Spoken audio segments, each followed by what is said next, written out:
Hi all, this is Once and Future Gamer and welcome to another Pokemon challenge. Last time we had a romp through Generation 1 as we sought to see if I could beat Pokemon Yellow with just a single Coughing. Today though, we see if I can beat Pokemon Black with just a single Trubbish. Trubbish then, we're not that bad actually. We've got a 329 base stat total, with our best stats being speed, rather surprisingly, and then our defences. Our regular attack is better than our special, though neither of them are anything to write home about. 329 is the same as Stunky, just saying. We are mono poison type, so we are weak to ground and psychic, but we resist fighting, poison, grass, and since this isn't Gen 1, bug. Move wise, we are a little underwhelming. I mean, we don't really get that much that usefully utilises our physical attack. Takedown, double slap and gunk shot all have massive downsides to them. Accuracy. I may get some early use out of toxic spikes and acid spray. Amnesia might come in useful. Maybe. Sludge bomb is something that would be nice if we were a special attacker. This is the generation before toxic became unmissable if used by a poison type, so not even that move might help us. TM wise, we don't really get much of use. Return will be nice. I might want to hope for a decent hidden power type. Not that I know off the top of my head where you get the TM in base black and white. About the best other options that we get for coverage are Thief and Payback. Neither of which I would say are fantastic moves, but they at least give us a way to hit ghost types somewhat effectively. Predictions. I see a bit of a rough mid-game here. The ground gym will be horrible for sure, especially Clay's Excadrill, since we really don't have a great way to hurt steel types. Caitlyn might be tough in the Elite Four, but I do think Chantal might also be quite hard. N and Getsis will likely be their usual level of fun in this run. In fact, steel types are going to be awful, full stop. There are 3 mandatory ones that we have to beat. Oh joy. The rules are on the screen throughout. If you do enjoy what you see, then like, subscribe and ring that bell. I use the Universal Pokemon Randomizer to replace Snivy with Trubbish, so that I can do the whole run with it. I chose to replace Snivy so that the rivals will have Oshawott and Tepig, which, given unlike Snivy, they're not weak to our Poison Stab. These will be the hardest for us to fight. We can have either Stench or Sticky Hold as an ability, and given that this was the gen where Stench started giving you a 10% chance of flinching, I want that ability. It is a shame that it doesn't stack with other flinching chances, but oh well, I'd like it anyway. We'll find out shortly. First, we have the rival fights. First is Bianca and her Oshawott, and because we start with Poison Gas as a move, I immediately poison the otter. If having a Pokemon battle inside a house is a bad idea, I'd say unleashing a toxic gas in a house is even worse. The move lands and poisons Oshawott, and then we can trade blows over and over as she goes for tail whips and tackles to cut into our HP, while we pound on her Pokemon to try and cut its health down. Eventually, we manage to knock it out and we take the win, which is nice. Her going for repeated tail whips is worrying, but it never becomes an issue. When it comes to fighting Cheron, we didn't learn our lesson from the last time about spreading poison gas in a confined area, but it doesn't do us any real negative effects, as when it comes to fighting him and his Tepig, we inflict poison gas on it again, while, just as Bianca did, it starts to spam tail whip and tackle attacks.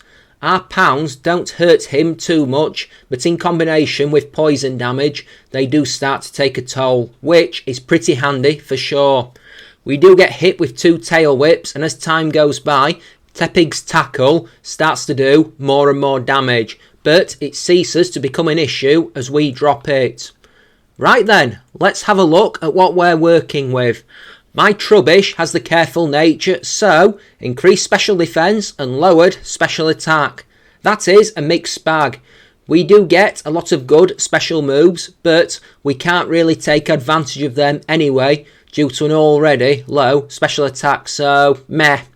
Also, Sticky Hold as an ability, so we can't have items taken off us in battle. I would have preferred Stench for sure, but oh well. You know what? I kinda like the design of Trubbish. I'm not saying it's one of my favourites by any means, but I do like how it looks a bit derpy. And with that in mind, I nicknamed the Trubbish Derp. I genuinely don't have anything better after thinking about it. And you know what? I think it'll do. Next is the grind at the start of the game as we head into the grass outside November Town and set about traumatising the local Patrat and Lilliput wildlife as we seek out those precious attack EVs. We're not going to be hitting hard with our special attack, so physical attack is the way to go, I guess. I am going to need every little bit of help I can get.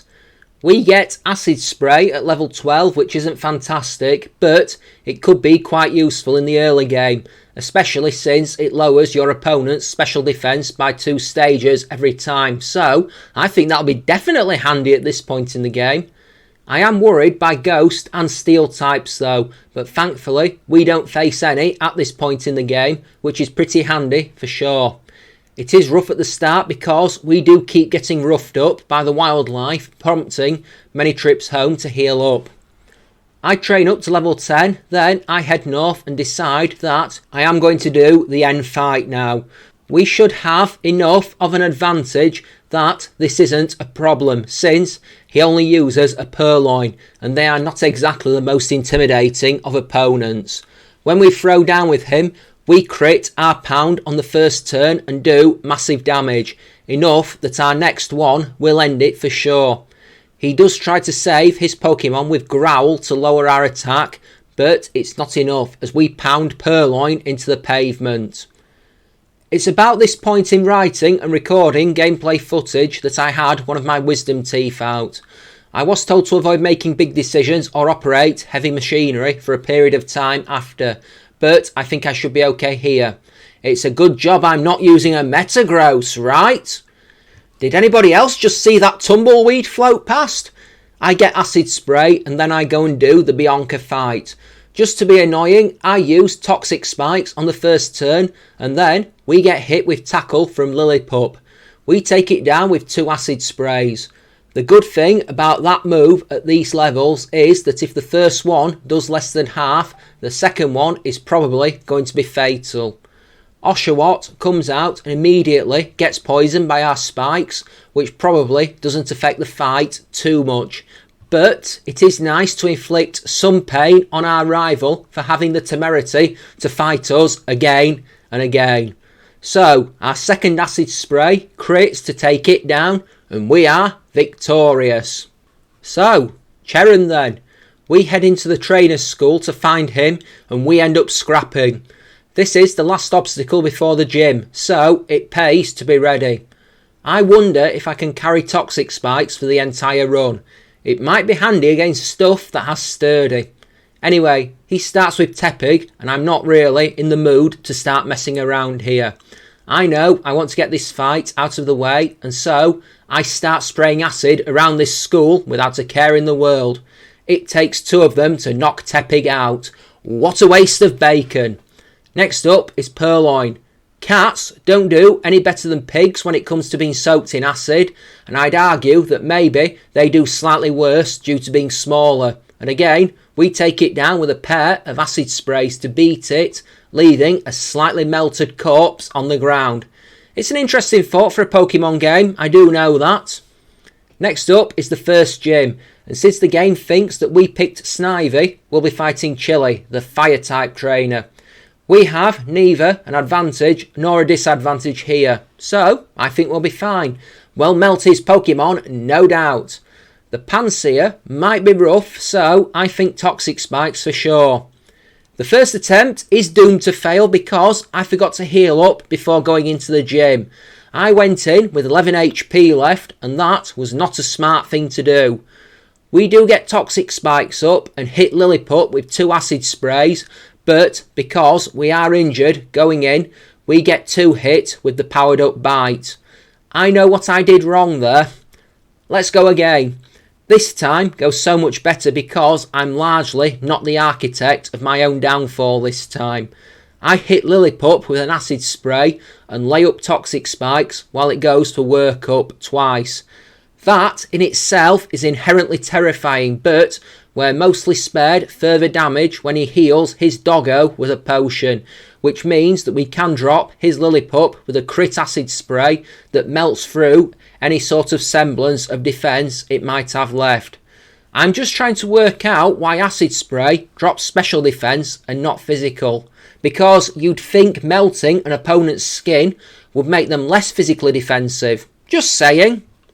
Pansear gets poisoned by the spikes we put up, and then we start firing acid sprays at it.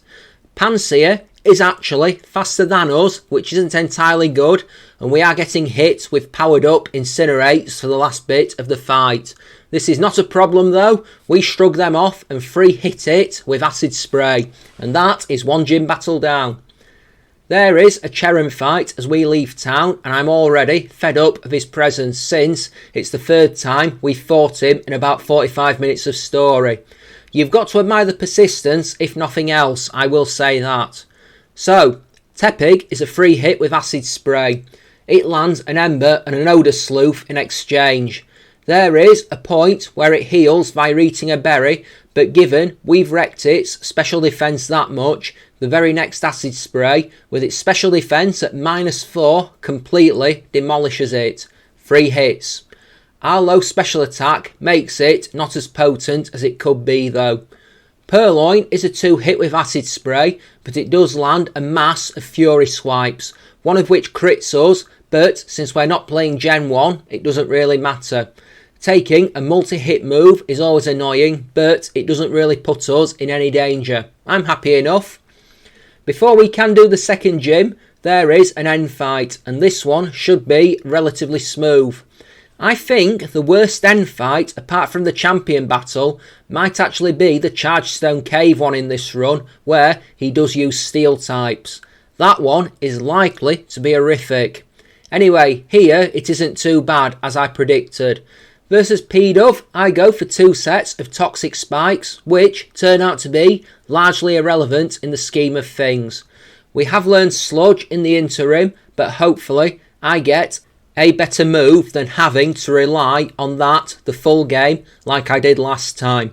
An acid spray and a said Sludge take P-Dove out.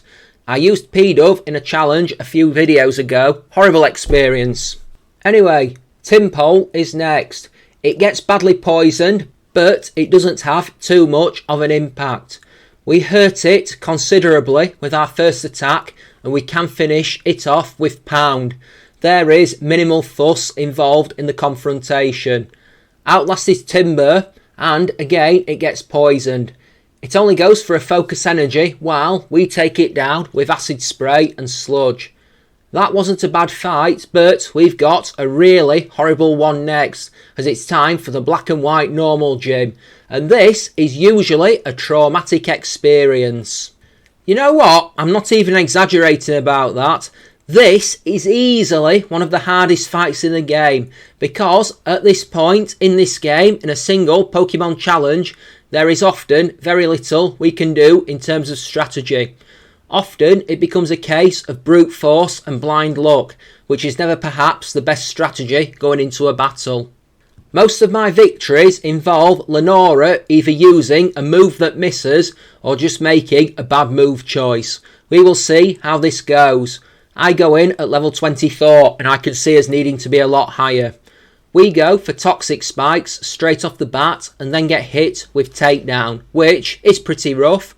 I am actually worried by how much damage this causes. We hit it with acid spray and then get smacked by another takedown, but thankfully we can take it down on the next turn with Sludge due to a combination of recoil damage and its lowered special defence. When Watchog comes out next, remember what I said earlier. It gets poisoned and we land acid spray. It then misses Hypnosis, which is massive because it is probably how we get the result. It survives Sludge, We survived the retaliate on 3 HP, which we probably wouldn't have done if it had attacked straight coming out of the ball. And then poison damage takes it out, which is good because a heal was probably coming its way otherwise. I cannot believe we did that first try. Go us! After traversing Pinwheel Forest and Castelia City, it's time for the next gym and the fight with Berg. I don't know how this one will play out. We have learned Sludge Bomb by this time, which is an upgrade of Sludge for sure. 2 of his Pokemon resist poison though, which is pretty worrying. Levani should get messed up pretty badly by it though, I am sure of that. I will be happy when I get a better normal move. Return is just 1 city away. This fight goes well. We land 3 acid spray attacks on Whirlipede, the first one being a crit, which is mixed feelings. It does decent damage, but had that been on the second or third one, it would have been so much better. It can only hit us with Pursuit in exchange though, which isn't too bad since they don't do too much damage and we can shrug them off. Berg eventually drops a Hyper Potion on it to heal it up to max, but we drop it with a single crit Sludge Bomb after he does for the knockout. Dwebble causes me concern as we get hit with a sand attack from that while launching acid sprays at it to wreck Dwebble's special defence. Unlike in Gen 1, Bug isn't weak to poison, which, given pesticides are a common way of killing bugs, I'm surprised about, but hey ho, the decision is what it is. We get hit with a Smackdown, but can take it out with Sludge Bomb. Last is Levani, who survives our Sludge Bomb, but gets poisoned by the attack. I don't bother messing about with Acid Spray here, even as Berg heals it. I go on the Sludge Bomb offensive, as one of them misses thanks to the sand attack. We shrug off a Razor Leaf and eventually drop it with another Sludge Bomb for the win and the 3rd badge. We have got 3 rival fights in a row now before the next gym, as Bianca is up first. I'm not too worried, but I suppose we will have to see what she can do. I always think the Cheran one is the hardest of these 3 due to it being in a sandstorm, but we don't have to worry about that in that respect here. Anyway, Bianca. She begins with Herdia, and I blast it with an acid spray. It lands an Odor Sleuth on us, then, as I put Toxic Spikes up, it misses takedown. I take that as a blessing and use it to put up another set of Toxic Spikes before we take it down with Sludge Bomb. Muna is next and it gets Toxic Poisoned before we hit that with Acid Spray and Sludge Bomb to take it out. Though unfortunately we are hit with Yawn and we fall asleep just as Duot comes out. It's not the best opponent to be helpless against, but we don't stay asleep for that long, thankfully, as it goes to Focus Energy and Razor Shell, but we do wake up and can take it down relatively quickly with Sludge Bomb and Acid Spray before it gets finished by the poison. Last is Pansear, and again we take it down with Acid Spray and Sludge Bomb to give us a quick win before we can start to suffer too much in battle. It does land an Incinerate attack on us, but we can shrug it off. It's time for Cheran then, and I don't think I'll be able to get away with what I did before, given we are going to be on a timer in this battle with the sandstorm in effect. It turns out I didn't have too much to worry about, as this fight is pretty smooth. It starts off well when our Acid Spray crits on P-Dove and we take it down in a single hit, though we do still take damage from the sandstorm. He makes the brave decision to go for Pansage next, which is questionable as we drop it straight off the bat with a Sludge Bomb to put us 2 up, before Pignite is next. We land an Acid Spray, which doesn't do massive damage before we get hit with Flame Charge. At least the sandstorm hurts us both as we blast it with a Sludge Bomb and take the victory very shortly after. Last is Lipard, and our strategy has worked so far, so we Acid Spray to lower its special defence before we get hit with Torment. That's not going to affect us even slightly, since I was going for Sludge Bomb anyway, and we duly drop it hard for the knockout and the win in this fight. So then, while I'm exploring the desert resort, how about a bit of trivia for Trubbish? Just like I said last time, it has similar traits to Grimer and Coughing. They're all pure poison type Pokemon with a single evolved form, roughly the same base stat totals and evolution levels, and based on a different type of pollution, with Trubbish being based on land pollution. It was created when a mixture of domestic and industrial waste underwent a chemical reaction. Its burp can render a victim bedridden for a week. Alolan Grimer is a common enemy of Trubbish. Alolan Muck prey on them. Galarian Wheezing feed on the fumes. According to the anime, once it befriends somebody, it will stop expelling foul odours. When I get to Nimbossa City, I immediately get the return TM, and after that I head over to face N at the Ferris wheel and get that particular fight out of the way. This is when the story around N really starts to unfold, but it don't really impress me much as we prepare to fight.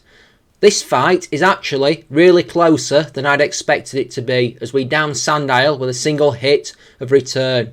That's fine, that's not a problem. But Sigilith is next, and these things are always somewhat intimidating, especially with us being weak to Psychic. It survives our return, then goes for Tailwind and Psybeam in succession, which isn't pleasant as we're now slower and we get hit for decent damage, but we can take it out with another return. Next is Darumaka, who misses Fire Punch thanks to the Hustle ability, no doubt, but we down it with return. If that move had landed, we would have lost. Scraggy is last. It survives return, then hits Swagger.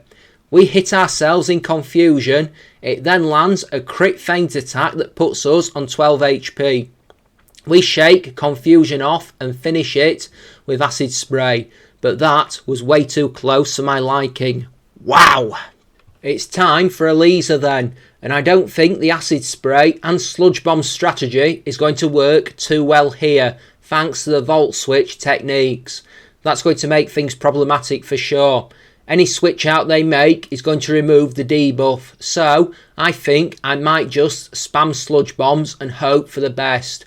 I don't really want to go for returns if I can help it, due to the risk of paralysis from static. The first attempt doesn't end in success. The Emolga are a 2-hit each with Sludge Bomb, which isn't actually too bad because the Volt Switchers they hit us with don't do a massive damage. I'd say that it's more irritating than anything else, but once we've got them into knockout range, it definitely becomes less annoying. Hit one, it switches out, the other one comes in, hit that, it switches out, we take the first one down, the second one goes down next. Simple.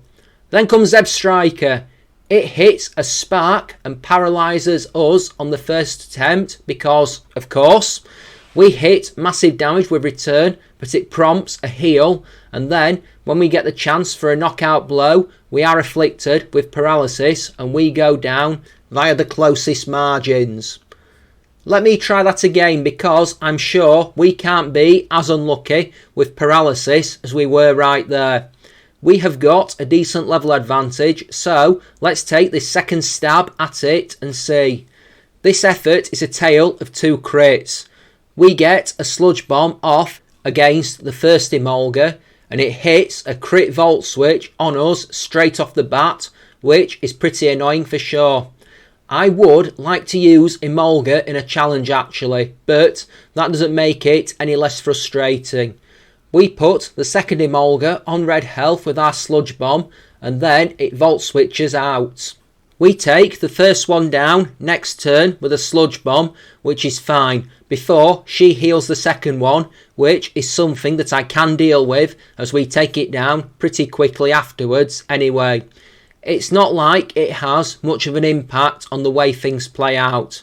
Zeb Striker hits a spark on us, and then we hit a crit return to take it down and give us a win for the 4th badge. Woo!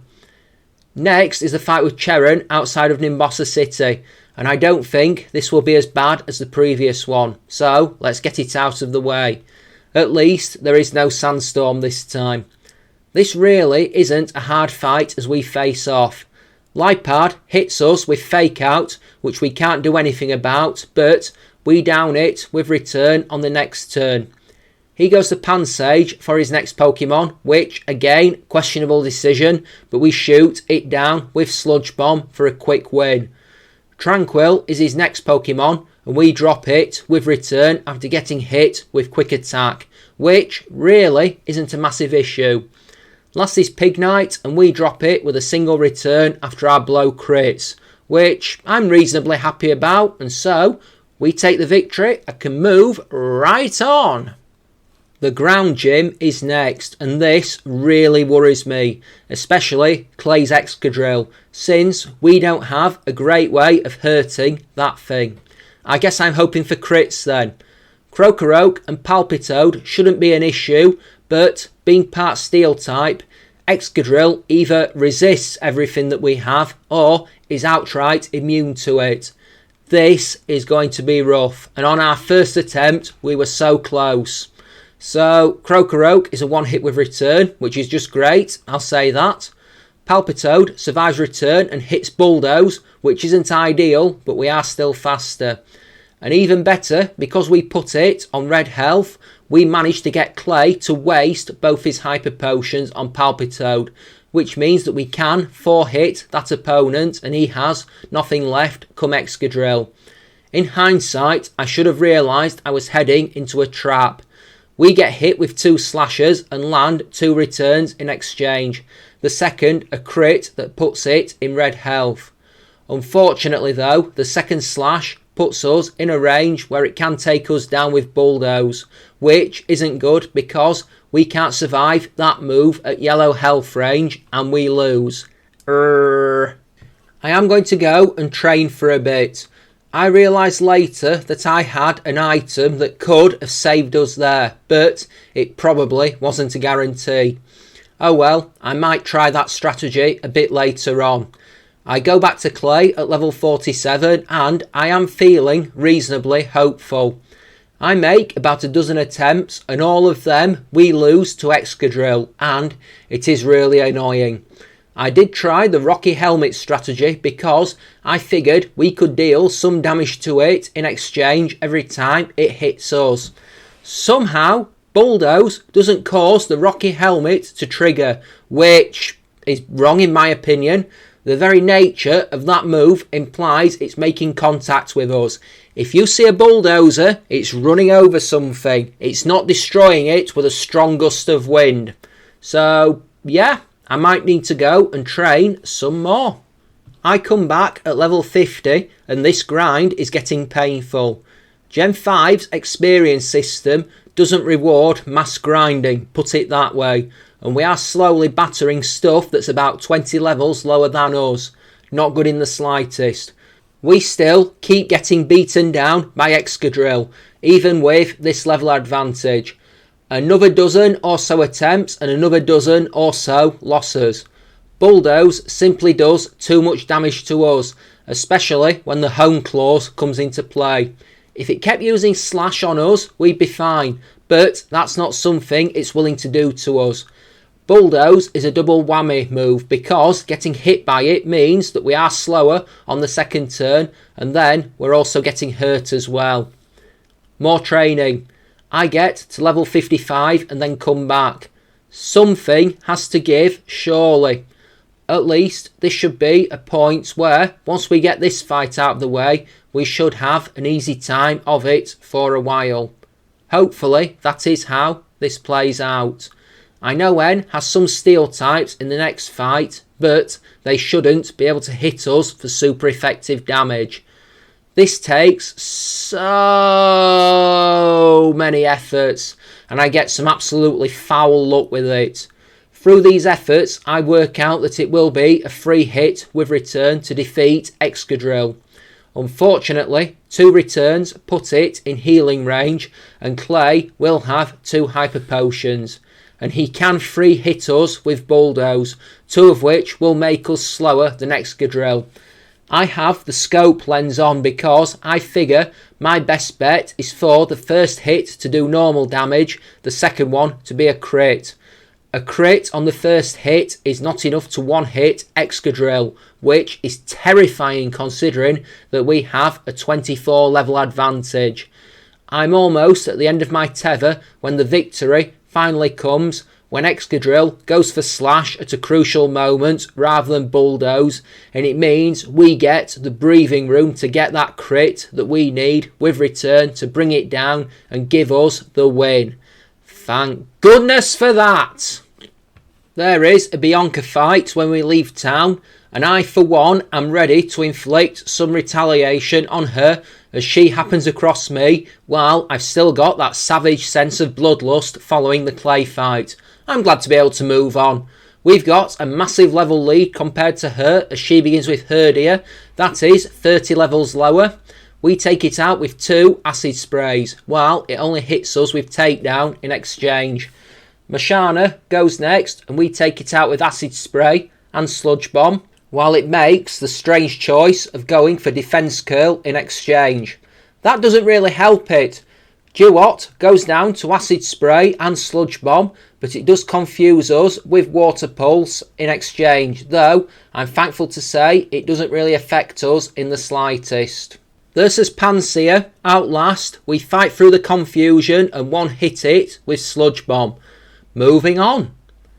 Right then, let us talk about what is ongoing with the channel as we go through Chargestone Cave. This seems as good a time as any.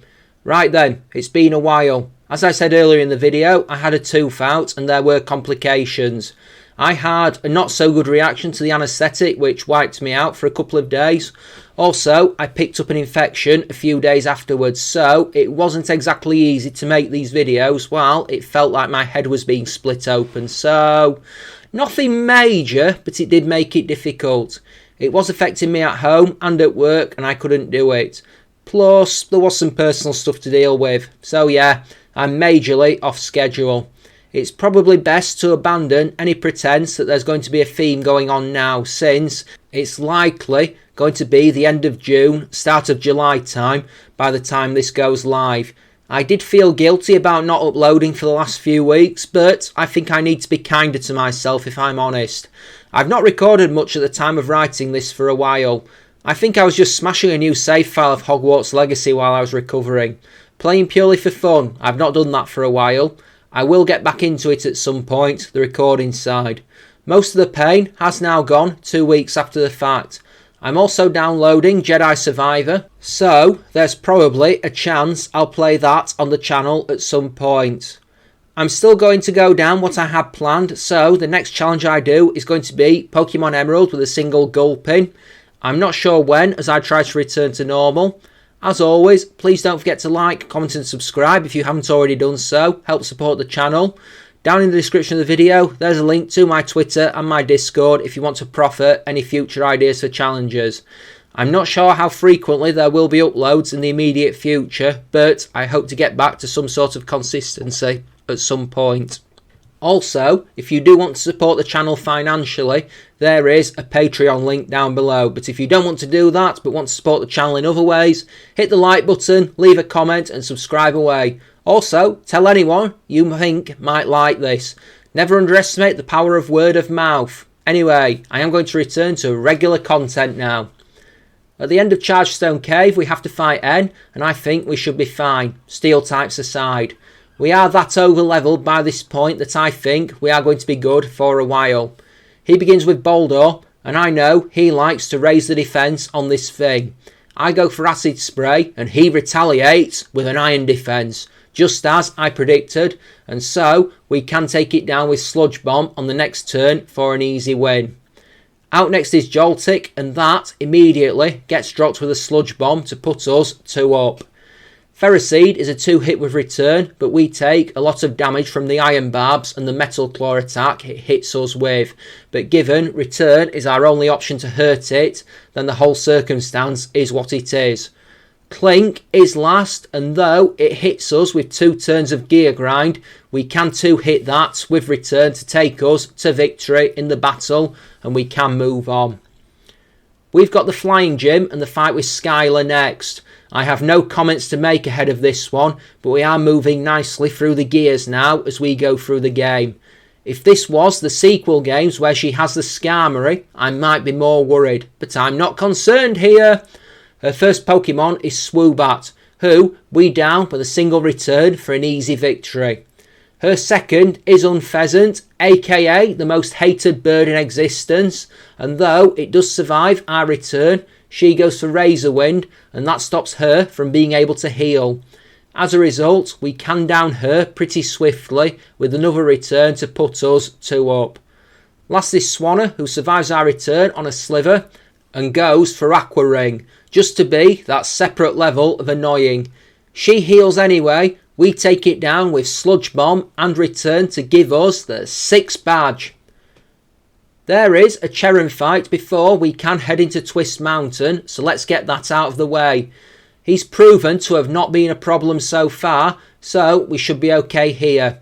He begins with another Unpheasant, who survives our return and hits us with a Taunt, which isn't exactly ideal, but it's not like we're blessed with non-attacking moves anyway, and we take it down with Acid Spray.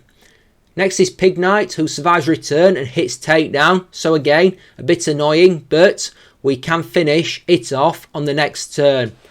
Lipard lands Fake Out to stop us from moving, but we can take it out with a single return on the turn after, before it is a simple matter to take the Simisage out with Sludge Bomb and give us the win. The next major fight is the Ice Gym and the battle with Bryson, who I don't anticipate being an issue.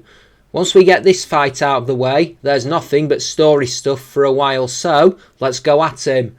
I always thought Bryson was an interesting idea for an Ice Gym leader.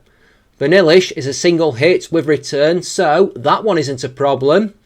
Beartic actually survives return, which would be worrying, but it does miss Swagger, and so there's no sort of consequence as we drop it with return in the next round before Cryogonal is last and it can't survive return either, so that goes down and we've got 7 badges just like that. It's story stuff next, but once all that's out of the way, the next major fight is versus Bianca before we enter the Tube Line Bridge. I've just about hit this point on Pokemon Gold Unova.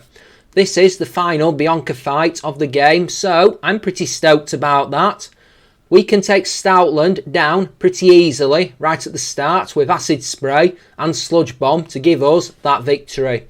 It only goes for Work Up in exchange, which would have been unpleasant if it had started landing Retaliates. But we can go into Mashana, who is more of an issue.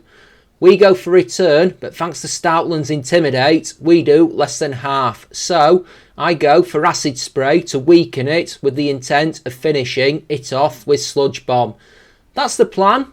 It doesn't work out that way as we get hit with Hypnosis and then clocked with a pair of Psybeams sandwiching a defense curl. The kicker comes when we get confused by the second Psybeam. We wake up and take it out. Simisear survives our Sludge Bomb, but she heals it and then we never attack again, hitting ourselves in confusion, and the damage from that in conjunction with Flame Burst attacks take us down, and that is most annoying. I remember how bad this fight was when I did Pokemon Black with a single Swinub. Hopefully it doesn't reach that level of irritation. I try again straight after. This time goes so much better as I go for a different strategy. I haven't been using the move much lately, but this time we go for 2 sets of Toxic Spikes versus Stoutland after we've weakened it with an Acid Spray. I figured that Mashana might try putting us to sleep again, and this might act as a deterrent. We do get hit by a few Retaliates from Stoutland, but as it never powered up, we shrug them off relatively easily and can finish it off with Sludge Bomb. Versus Mashana, I go for the Acid Spray and Sludge Bomb combination to take it down, while it only goes for Lucky Chant in exchange. Not ideal, but better than it attacking us. Next is Simisear, and it only goes for Leer, while we take it down with our combination of Acid Spray and Sludge Bomb, and thus the most hated monkey in existence is no more. Last is Samurott. Again, same tactics. Acid Spray and Sludge Bomb are enough to take it out hard, despite it landing a slash in exchange. That is her out of the way now. The Dragon Gym is next, and I don't know how this one could go. Either way is my guess. I'm glad that this is nearly at the end. I'm already over schedule on recording the footage. I've not even started recording the audio yet at time of writing. But again, that operation really knocked me sideways. The painkillers did at least, I'll clarify. Anyway, we go for our tried and trusted combo of acid spray and sludge bomb versus fracture to take that down and give us a win while it only goes for Dragon Dance. Druddigon is next, and we utilise the same tactics, acid spray and sludge bomb to down it, all while it only strikes us with chip away. Anytime we don't have to touch Druddigon is good by me. Last is Haxorus, aka the coolest dragon ever, and I misclick, going for sludge bomb, which does less than half. We get struck with Dragon Tail, but that's not a big issue, and I finish it off with return for the final badge, and at least that is out of the way now. Before I can enter Victory Road, there's the final mandatory Cheran fight, and I would be curious to see how this goes, given we did have a bit of a hurdle with Bianca in the last fight. At least there is a story reason for this battle, unlike the last one, as he wants to see if we're ready for Ren and Team Plasma. Unpheasant is first, and we do our usual strategy of acid spray and sludge bomb while it goes to charge up Razorwind. That's fine by me. I don't even know how much damage Razorwind would do in this context, but as it goes down, it's irrelevant. Embor is next, and it shrugs off acid spray and survives sludge bomb, hitting us with flamethrower and assurance, but we can finish it off with a second acid spray at the death. Now, it does have leftovers, which is not entirely helpful. Lipard survives return, and we get hit with 2 Night Slashers, meaning that there might well be a speed tie, which isn't ideal, but we can take it out with another return. Simisage is last, and a sludge bomb is enough to down it and give us the win that we need. I race through Victory Road and make it to the Pokemon League, and as we stand outside at level 75, here are our stats. Our attack and defence stats are okay, I suppose. The special attack stat is worryingly low, but we knew that would be the case going into the run. Speed is decent, I'll say that, but yeah, this is worryingly average for sure. Our hidden power type is grass, by the way, which doesn't help much, but I suppose it could be useful when it comes to certain opponents. I'm still worried about the steel types we will have to face, including 2 Bisharp and a Klinklang. We just don't have a great way to hurt them. Fighting or ground hidden power would have been ideal. Take your guesses on if we can do it at this level or not right now, folks. We can fight the Elite Four in any order, and I figure that Caitlyn and Chantal were the joint hardest for very different reasons. Then Grimsley, then Marshall, so that might be the order I go fight them. Let's make a stab at Chantal first and see how this plays out. It's almost certainly the reason we have payback, though hidden power might have some use too. I take a stab at her, and though I prepped badly by not having a better item than the Lucky Egg on, I don't think any other item would have made a difference. We can 2-hit Cofagrigus with payback, which is certainly something to cheer about, though we do get hit with Psychic in exchange, which isn't ideal for sure. But at least landing those blows to take it out is something. Cofagrigus is normally a horrible opponent to deal with, so I can't complain about this. Unfortunately, Golurk is next. Hidden power does less than half, so that's my grand plan out of the window then, and as a result, we get hit with Curse. Oh dear is the phrase that springs to mind, because thanks to that, we have got no chance of winning. It is a slow defeat, but it happens regardless, and I've got no idea where I go from here. I make a try on Marshall after training a bit more for another level. There is an absolutely horrific dearth of levelling locations at this point in the game, and I figure we might be able to get some more fortune here in this attempt. I mean, we do resist the fighting type, so that's something, right? That gives us an advantage, huh? Nope, not even slightly. He begins with throw, and since we do less than half its health with return, we can't do anything less than free hit that thing. And since he has 2 full restores, that makes this incredibly annoying. Throw has bulldoze, which slows us down as well as inflicting super effective damage. The fact that Trubbish can't hit this thing suitably hard is certainly annoying, but when the fight is ended decisively by a crit Stone Edge, that is the cherry on the cake in terms of my defeat here, and it's certainly a painful one. I do some more training. There is nothing more soul destroying at this point. I'm already behind schedule and I'm being held up by this, just really killing the enthusiasm for this particular challenge at the moment. I absolutely hate that the best source of experience is the Durant in Victory Road, and we don't have a great way to combat them beyond return. We can't one-hit the boulder thanks to Sturdy, and that slows us down even more. I might get to the next level and make a few more stabs at the Elite Four themselves. I make a try on Grimsley, and this goes better than the prior 2 attempts, but there's still a huge issue when it comes down to it. Again, we're just not capable of hitting hard enough. We can 2-hit Scrafty with return, so that's something I guess. We do get hit with a retaliatory crunch, which doesn't do massive damage, and thanks to the shell bell, we are slowly recovering health. Crocodile is next, and it has an intimidate, so we are not going to hit as hard with physical moves as we might have done otherwise. Still, we do get somewhere approaching lucky here as we crit with our hidden power and manage to down it in 1 hit. I'll take that. Next is Lipard, and we can 2-hit that with return, so that is a bit of a relief. It doesn't mess us around using fake out, so that's something to be happy about. The problem is Bishop, as we do very little damage with return, and that's about the best move we have for using on it. There's nothing else. Nothing. It really hurts us with Night Slash attacks in exchange, and that does little else for my mood. I can see this video being late, especially as we go down to 2 Night Slashers and a Metal Claw. I get to level 80 and then make another wander in, curious as to who I try and fight this time. I've got the Silk Scarf equipped, and so that might give us a bit of an edge with return.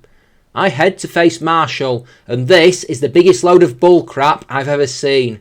We can 2-hit throw with return, which is fine, but we do get hit with a bulldoze. His next 3 attacks are statistically improbable as he lands 3 Stone Edge attacks in a row, which I'm pretty sure is the game cheating. 2 are from Sork as we take it down with Acid Spray and return, and 1 is from Conkelder at the end. I make about 10 attempts and finally I get some fortune. Stone Edge hits way too many times in succession there, and there's nothing like a low accuracy move repeatedly landing to irritate the crap out of you. On the successful attempt, we 2-hit throw with return, but get hit with the customary bulldoze in exchange. Sork lands 2 Stone Edges in a row, which, as I've previously said, is wholeheartedly suspicious, but we can take it out with Acid Spray and return. Conkelder is a 2-hit with return, but crucially misses Stone Edge, so normal service has somewhat resumed there, and that is massive. Mienshao hits a rock slide, but we don't get flinched this time, which is vital. It narrowly survives return. He heals it on the next turn, but this time the damage range is in our favour, and we 1-hit Mienshao to give us a win at long last. I make a few stabs at Caitlyn, but no good, as we are easily able to be 2 or 3 hit by her psychic types, depending on the circumstances, which aren't ideal. We go down to Mashana a few times. There is 1 attempt where we get all the way to Gothitel. We wouldn't have beaten Mashana on that attempt though, if not for a crit. Now, this was about the point I gave up for about a week and a half because I was in that much pain from the infection I suffered, before deciding to come back to it a little later. I grind all the way up to level 100, which was part of the sticking point because I wasn't looking forward to that grind, but I figure, based on every attempt I've failed at so far, I'm going to need to be maxed out to even have a chance. It might not be necessary, but it probably isn't going to hurt. I go for Chantal first with our level maxed and the black glasses equipped, so that our dark moves are powered up. Payback isn't the best move, but it is about the best we can do. I figure that we might be able to do it at this level, and I'm right. We take Pythagoras down with a single payback, and if we can one-hit that thing, then life is good. Next is Golurk, and once again, we strike it with a single payback for the win. Next is Chandelure, and I don't doubt we will one-hit it. My biggest concern is Flame Body though, which duly activates when we take it down with payback. As a result of the burn, Jellicent survives payback, but thankfully the move doesn't put it in healing range, and although we get hit with Surf, we can take it down with another payback. Caitlyn then. For all the risks of the psychic type against us, we can at least hit her for decent damage. Grimsley's Bishop is going to be a massive issue, so I'm saving him for last. I have an easy martial fight, then head to face the psychic type trainer, and I am reasonably confident we can mess her up. She begins with Reuniclus, and we strike it hard with our black glasses boosted payback to one-hit that as an opponent. Great start! Next is Mashana, and we crit it with our payback to one-hit it down, and I'm relieved at that. I don't know if we do it without the crit. Sigilif is a one-hit with payback, and last is Gothitelle, who does survive payback on red health, and then goes for Calm Mind. She heals the Pokemon twice in a row with full restores in an effort to stave off the inevitable, but we take it down with a series of returns to give us the win. 3 down. Okay, let's go do the really annoying one. I am worried about Grimsley, and for good reason. I've said it before, but a fighting type hidden power would have saved us so much trouble. Well, Fire or Ground would have been decent too. Anything to reasonably hurt steel types would have been a good thing. Well, this went well. Using the Silk Scarf to boost the power of return, we managed to one-hit Scrafty, which again is something that always feels like it can be quite tanky. Reality might be different, but it can be annoying. Crocodile is a one-hit with return, thanks to getting a crit, which negates the Intimidate for that turn. Lipard does hit a fake out on us, which we've got no chance of evading, but we do one-hit that opponent with a Sludge Bomb before Bishop is last. We do get hit with some Night Slash attacks, and when our return does less than half, I am worried. He still has full restores, and I'm suddenly worried we run out of PP. But we can free hit Bishop with return, and that is a huge relief. So we take the victory, and we move on. Now, the next major fight is N, and this one could be interesting as we head into it after a lot of cutscenes. I nearly forgot to start recording as the fight begins, which wouldn't have been the smartest of things for sure. I know it's been a bit since I last recorded, but geez. Anyway, the opening salvo of the fight is N Zekrom trying to knock out Reshiram because I refuse to switch into an attack. I hook Pokeballs at it until it finally knocks Reshiram out, something that always takes way too long in my experience, and quite frankly, it's annoying. Derp comes in, and although we get hit with a Zen headbutt from Zekrom, we can shrug it off quite well, and we do manage to two-hit that as an opponent with return. Next is Kling Klang, and this is going to be irritating because it is the same problem we've had with Bishop. 2 hits of return put it in red health, but unfortunately we get hit with 2 metal sounds, so we are at -4 in special defence. That is really bad, to put it mildly. He heals it, we strike it with 2 more returns before it blasts us with Hyper Beam, which doesn't actually do that much damage considering, and we down it with a 5th return to drop it. Vanillux is a one-hit with return before Caracosta is next. We hit that with our Grass-type hidden power. It survives thanks to Sturdy, and then, because of course, it hits a crit Stone Edge to drop us. Nuts. Silk Scarf or Shell Bell? That's the question, isn't it, as I fight my way back. More power or health recovery? That's what I need to ponder. I decide to stick with the Silk Scarf because, although that extra power isn't necessarily telling for some opponents, it might be for others. We get hit with Fusion Bolt from Zekrom this time because I think it's programmed to always use that move first turn, but we down it with 2 returns. This time, there's a Kling Klang, it goes insanely better, as our first return does more than half before it fails with Metal Sound, and we get our second high damage roll to take it down with return at the next attempt. Go on! Next is Vanillux, and we drop it with return before we strike Caracosta with hidden power, and it misses Stone Edge. Oh yes, this is going well. He heals it, but we take it down with 2 more hidden powers for the victory before Archeops is 5th.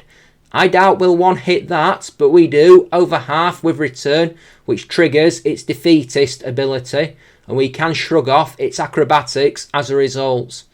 Last is Zoroark, and we down it with return to B10, and that is a relief. Just 1 fight left, and we can call it. That fight in question is Getsis, and it is never a pleasant one, but at least we don't have to worry about being toxic poisoned by his Cofagrigus, which is usually the biggest issue in these challenges. Immunity to poison is pretty nice in this circumstance. We can't one-hit Cofagrigus with payback this time, thanks to it being stronger than Chantal's. Plus, we don't have the Black Blasters on.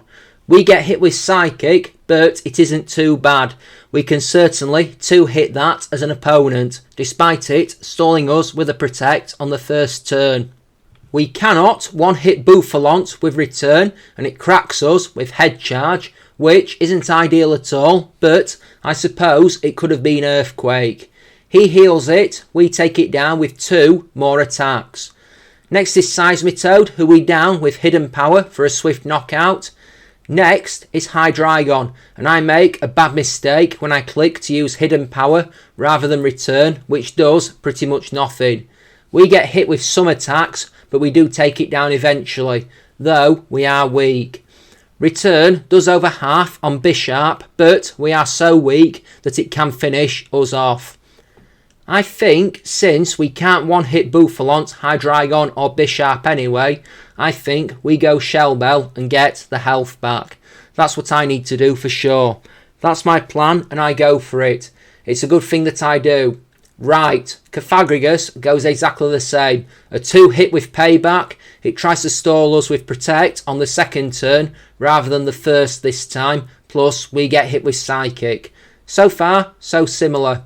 We get lucky versus Bouffalont this time as we crit our return to drop it in 1 hit. So that is massive. And we go into Seismitoad and one-hit that with hidden power to put us back up to full health. Hydreigon hits us with Dragon Pulse, but we can 2-hit that with return. And now Bisharp. We nearly lose to a move that I didn't know it had and quite frankly forgot existed. We strike it with repeated returns. We get hit with Night Slash attacks and also a few Metal Bursts which work similar to counter, which is not a good thing in the slightest. He heals it, but we can take it down even if we are on red health. This is tense. I think we are going to lose versus Electros when it survives our return on red health, but we managed to survive its flamethrower and we can take it down with another return to give us a victory. And given there was a point when I genuinely didn't think this could be done, I am immensely relieved. Well, that was rough. Given I nearly gave up on it, I do feel a sense of pride that we've managed to reach this point though. That was definitely on the upper echelons of harder that I've done, so it is good to come out the other side. Thanks for watching, I hope that you enjoyed. As always, if you did, please leave a like, hit a subscribe and comment away. It's good for the algorithm, you know. Join me next time for another Pokemon challenge as we see if I can beat Pokemon Emerald with just a single Gulpin. I think the monthly theme has sailed now, it's so delayed, so I'm just going to do what I'm going to do. I don't know when the next one will be. Last few weeks have been an interesting lesson for me about slowing down. Join me then. I've not got much to say in the outro that hasn't already been said, so I am going to jump off here. As always folks, this has been Once and Future Gamer, and this has been Pokemon Black with a single Trubbish. Take care now, have a great day, and I will see you next time. Bye bye now, so long, see you later.